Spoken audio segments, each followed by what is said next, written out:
પાણીની સમસ્યા જે સમજી શકે ને એ કદાચ બીજું કોઈ ન સમજી શકે, કારણ કે આપણે ટેન્કરમાં આવતું પાણી જોયું છે, આપણે ટ્રેનમાં આવતું પાણી જોયું છે, આપણે બેડા સાથે યુદ્ધ કરતા લોકો પાણી માટે જોયા છે. અને એ બધી સમસ્યા રાજકોટના એક એક લોકોએ અનુભવી છે. એટલે પાણીની ચિંતા અને પાણીની સમસ્યા જો કોઈ સમજી શકતું હોય ને તો એ માત્ર ને માત્ર રાજકોટવાસીઓ અને સૌરાષ્ટ્રવાસીઓ સમજી શકે.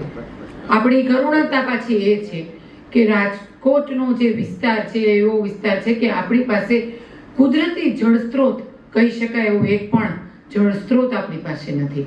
અને એટલે આપણે હંમેશા કુદરત ઉપર જ આટલા વર્ષો સુધી આધારિત રહ્યા છે. આપણા લોકલાડીલા વડાપ્રધાન આદરણીય નરેન્દ્રભાઈ મોદી સાહેબ, આપણા પૂર્વ મુખ્યમંત્રી વિજયભાઈ રૂપાણી સાહેબ અને હાલના મુખ્યમંત્રી ભૂપેન્દ્રભાઈ પટેલ આ વાતને ખૂબ સુચારું સમજે છે.